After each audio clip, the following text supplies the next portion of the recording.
I think. Yeah.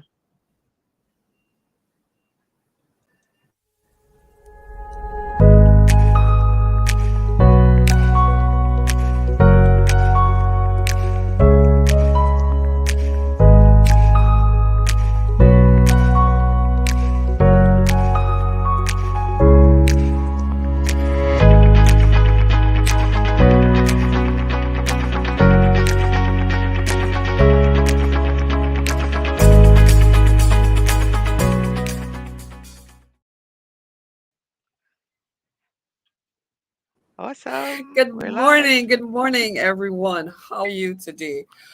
Well, today is what? It's Thursday morning, and it's all about getting it done with gratitude with your host, Shelly Ann Edwards Barron, and myself, Karen Williams Thompson. And guess what? Today I'm going to be on the outside.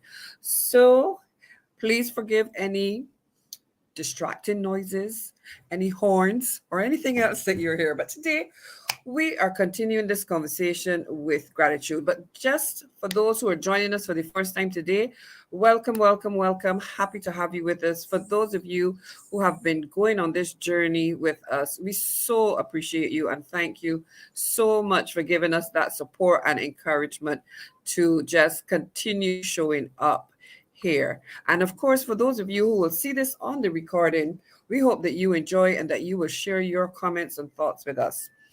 I am a life and business strategist, as I've shared before. And what I do is really just help women get absolutely clear on what is it they truly want, what's their passion, what is the purpose they're pursuing. And I help you identify what's getting in your way, but more importantly, how to move beyond that by creating a plan that is intentional, but that is also in alignment with your vision that you have for your life. And one of the things that we have discovered that the best way to do that is with gratitude. And there enters my friend and partner, Shelly Ann Edwards. Shelly? Hi, hi. Good morning. Good morning. Thank you for joining us. So we have a first-time listener. Good morning, Jill. Thank you so much for spending the time. We really do appreciate you being here. And as Karen was saying, this conversation is all about gratitude, and that is one of my all-time favorite things. It's what I do.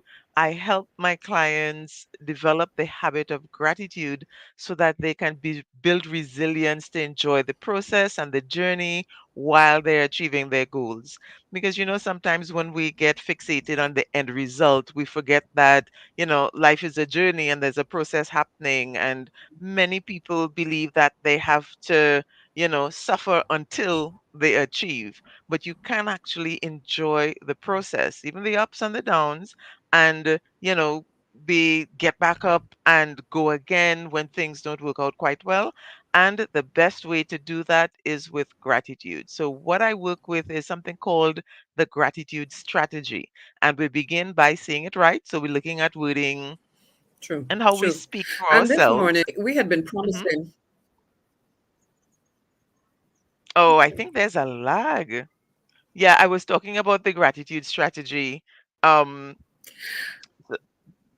Yeah, so they're saying it right, which is, the self-talk and using the right wording. Then there's the saying it loud, which is getting the gratitude out of your own head and into the tangible world. And then finally there's the saying it always, which is the habit part of it, and developing that strategy of being grateful. It's kind of like developing the attitude of gratitude. It's not just when things go right, but even when things go not so right. And I think, with this series, Karen, we can testify a lot about that, all the different things. Listen, for real. Oh my goodness. Yeah, you were saying, I think the audio is back on clearly now. No, I'm absolutely in agreement with that. Shelly, I'm going to spaces and go straight to my phone and see if that stops us from having the lag. And then so that hmm it doesn't interrupt the flow for everyone. Okay, okay. So while you are doing that, While you are doing that, The sound of my voice is hilarious. So this series, since Jill is first time, let me just bring her up to speed. You can find the recordings on either of our profiles, or you can also go to the YouTube channel. We have a YouTube channel called Getting It Done with Gratitude. And right there, where you're also able to get all the other episodes. This is episode 11. And so far, we've spoken about growth with gratitude, dealing with how gratitude helps you get unstuck, motherhood and gratitude, and a few other things. So you can check those Mhm. out. And this month being, with Father's Day coming Sunday, Sunday. Yeah. where we're talking today about, being grateful for fathers and, what they've meant to us. And I think while the intention was to have many more conversations, we had most of those conversations off air, not on air. So we want to bring the conversation on air today about, gratitude for fathers. Um, and I think my list is kind of long, but I want to just stick with three, to share three things that I'm grateful for about my dad. Mhm. And then, Karen would chime in. And Jill, of course, please share your thoughts and comments about, being grateful for fathers in in the chat. We'd really love to hear that.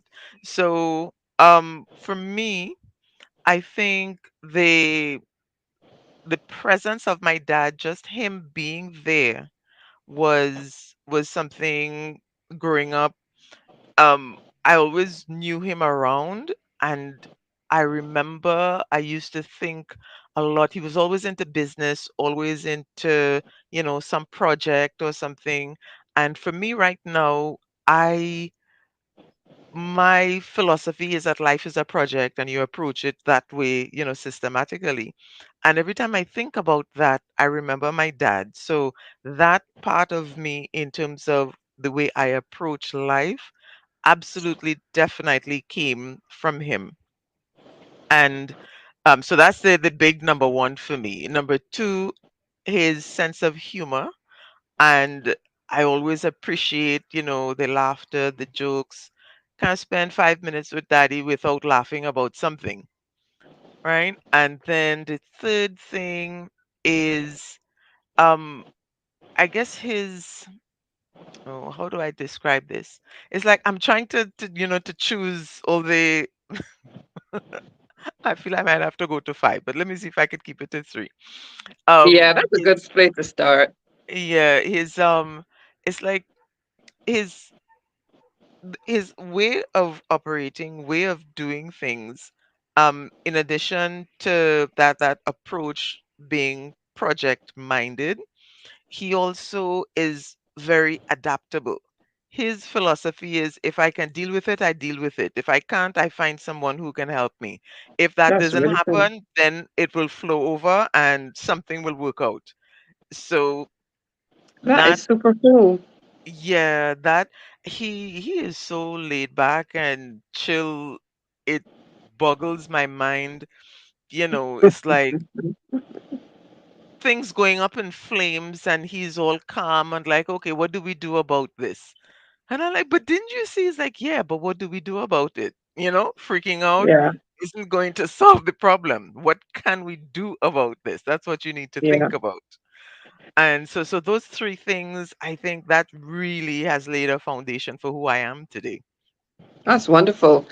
My experience is a bit different. My dad wasn't present for me for quite a bit of my life. He was there in the early stages, but I don't remember him being really present a lot in my life. So when Shelley first introduced this topic, I was like, what am I going to talk about? What am I going to share this morning? But the Mm, more I thought about it, I then reflected and realized there are still things that I am grateful for, and so I'm grateful that we have been able now, as I am a more mature person, that we've still been able to connect and that we have some really meaningful conversations. And so I'm also really appreciative of his knowledge, that he has such a vast and deep knowledge of human relations, of personnel growth and development. And it is really so intriguing, how you look at where your parents are and you see the pieces of you that are really interwoven or that come from Mhm. them. And my love of working with persons and wanting to help them to be the best that they can be, that really was what Daddy dedicated a lot of his life to. And he really has a lot of expertise in that area, and he was always willing to share that. So he was happy to share that knowledge with everyone. So it really added to the immense, pool of knowledge that you were able to garner and to just draw on. And the other thing is that, I also appreciate Daddy's embracing of world news and world events and politics. And so you can have some of the most intriguing conversations, and they just take you all over the world. And no matter where you go, even now, my father's in his 80s, he is up to date on everything that's happening. And he's like, so, what do you think about the political situation in here or there? And you get to have these really interesting, thought-provoking conversations. And the last one that I will share is, when my dad is with his siblings, I am really appreciative of how much fun they have together. When you hear them laughing, is like what we will call over here a belly laugh. It's song as if it's just be roaring up from the bottom and just bursting forth. And so I really I'm glad that I've been on this journey about getting it done with gratitude, because it has allowed me not to focus on what I didn't have with my father, because I could talk about that, all the things that I didn't have, but it has allowed me instead to really look for and to be present to the things that I did have and to be appreciative of those. And that is how I've seen gratitude really be visible in my life and in my relationship with my father, because I honestly feel that we have come 360 in terms of where we were and in where we are now. And it would not have been possible without gratitude. So I think that Mhm. it's really good how you can actually now put it together and see it happening and actually witness it in your Yeah. own life. Yeah. So And that's the thing with gratitude and all that that we've been doing, because every week the topics that we speak about, we they look good on paper and we say, yeah, we're going to talk about this. This is important. And then when we start the conversation, it's so deeply personal, and we experience and we live these things. And while you were speaking, Karen, what I thought, um relationships with fathers are quite different from relationships with mothers. yes. And when we spoke about mothers, for us it wasn't just about with our own mother, but we also had that experience of being mothers. But now we are dealing with a situation where we are really from the outside looking in when it comes to this understanding and the details of being a father. And I look at my own dad and the way he appreciates, you know being around his kids and grandkids. And that, I often wonder about that whole relationship. He's My dad is also in his 80s, and it's, you were talking about your dad, and you might as well have been talking about mine. The news, the the whole laughter thing. I tell you, there must always be some kind of laughter.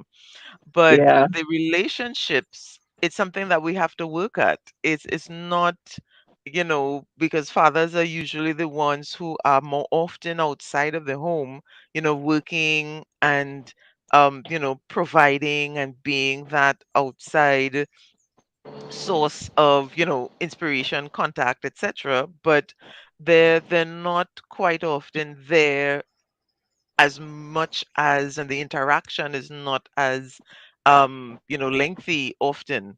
So these relationships, we tend to have to, like, manage them and develop them in slightly different ways.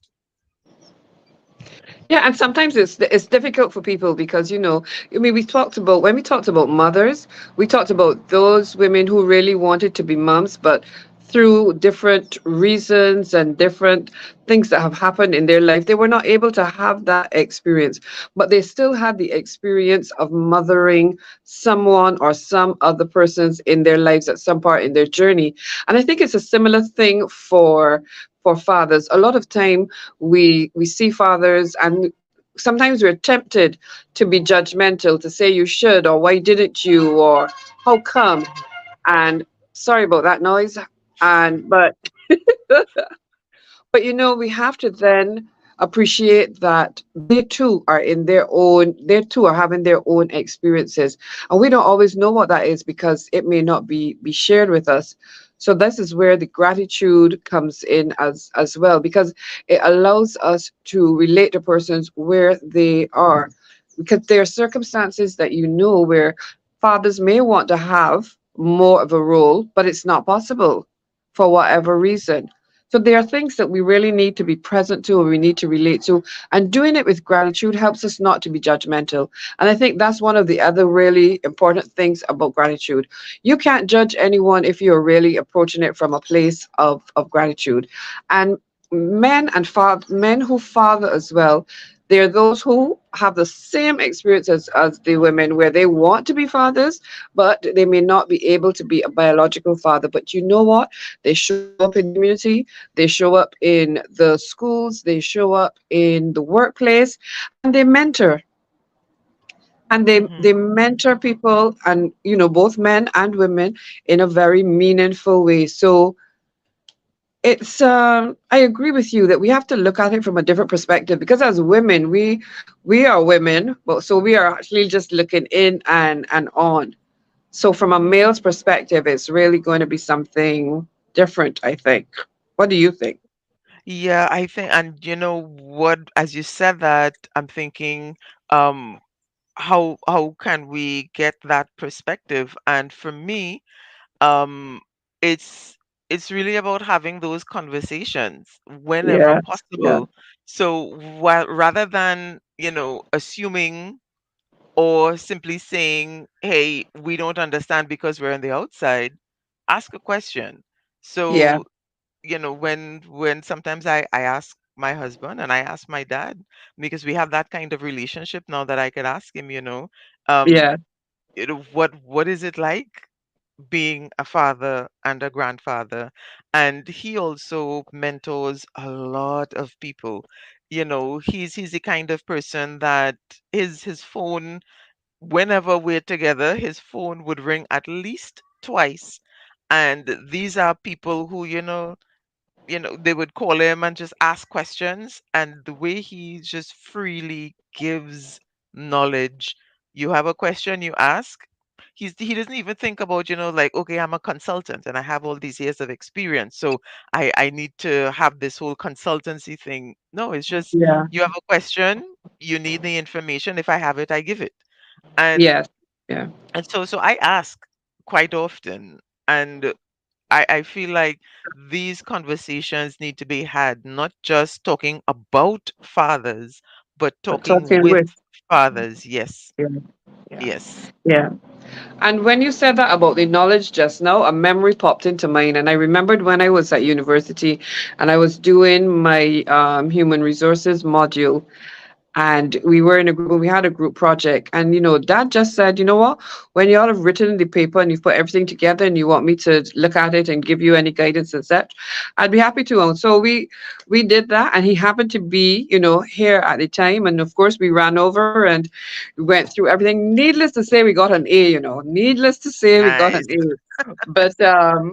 But that was a nice memory that you just reminded me of. So yeah, that's something else that I'm grateful for. But this is a topic that to me has so much depth. We don't have enough time to really delve into that in the way that it probably would do it justice. But we have the whole year ahead of us, so we don't have to limit that to June. We can come back and talk about men, fathers, gratitude at Yeah. any time.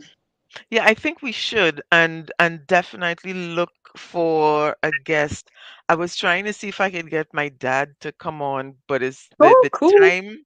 Yeah, I'll have to give him like way advance notice. And right now he has some projects happening so that the timing isn't quite right. So Yeah. I do want to I had a business coach and I think I used to talk about my dad quite a lot. And she said, you know, you need to do a live with your dad. You know, get him. And I spoke with him about it, and he agreed. He's going to do it, but just we're still kind of working out the time. And so let me the memory that popped into my mind of my dad. I mean, I have a few. Most of it is conversation with business, but in terms of like personal interactions, I remember for his I believe his 70th birthday or somewhere in the 70s, early 70s. Um, every birthday we go, we visit, and we have cake and ice cream and a toast.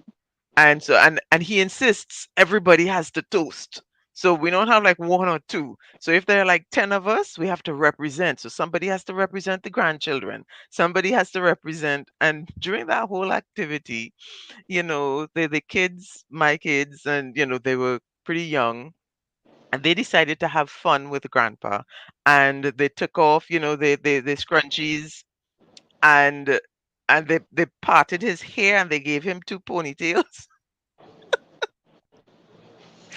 They gave him two ponytails, and he was just, you know, all cool with that. And they took pictures, you know, and then he said, well, I think it was 72 because I remember we misplaced the seven, and so the cake only had two on it. So he said he was 2 years old and he had the pigtails to prove it. Wonderful, wonderful. So that's the kind of fun. That's the kind of fun my dad Yeah. is about. Yeah, and that's it. That's so important, you know. And I think that one of the things we want to keep, you know, reinforcing, reminding, reintroducing, if that's the word, all the time when we have these conversations here, is the importance of gratitude, of saying it right, of saying it loud, and of saying it always, and how you can apply that to every single aspect of your life, whether it's a relationship with a father, whether it is your relationship with yourself. I mean, last week was a really powerful conversation for me talking about grief and growth and gratitude. And when we do those things, when we follow the gratitude strategy that Shelley embraces so wholeheartedly, whether we say it right, say it loud, and say it always, I really promise you that you are going to see the difference in your life. And this is something that is so very important to Shelley and I. We really want to spread that word. We want persons to really see how they can enjoy that richer, deeper, fuller meaning of life just by adding gratitude to it. And that it is not something that is difficult, but it's something that you have to be intentional about. It's something that you Hmm. have to want to do. And it's something that you have to choose to do. And so Yeah. this morning, even as I let Shelly then wrap us up, I really want you to take maybe a minute and really think, you know, about what is it that you are really grateful for and how can you express that gratitude to others, whether it is mentoring someone, whether it is letting someone know, saying it out loud that you appreciate, that you love them, that you're thankful for something, whatever it is. What are some of the things that you can really commit to today that you can do so that you can get it done with gratitude? Shelley? Yes, absolutely, absolutely. And following on that, you know, we keep saying gratitude is the secret sauce. That's because when whatever is going on, you throw a little bit of that on it, and it just makes everything better. And as we stated early on when we just started, we're not just saying this because of what the research says and what other people have experienced. We're sharing these things from our own personal experiences, And the reason I got into gratitude is because of how I saw the changes it made in my own life. So, as Mhm. we're going into the rest of the week, we're winding down the week and we're heading into Father's Day on Sunday. I know many people are, doing things, if it is for whatever reason that whether is it your father isn't around anymore or you don't have a great relationship with your father, sit and think about what there is to still be grateful for so that you could begin shifting your mindset toward being grateful for what is and not focusing on what isn't. So True. we hope that the conversation has been useful and helpful and that you would put a lot more thought into getting it done with gratitude, whatever it is. Yeah, Remember that you can definitely. indeed get it done with gratitude. So we look forward to seeing you next week. Do enjoy the rest of your day and weekend.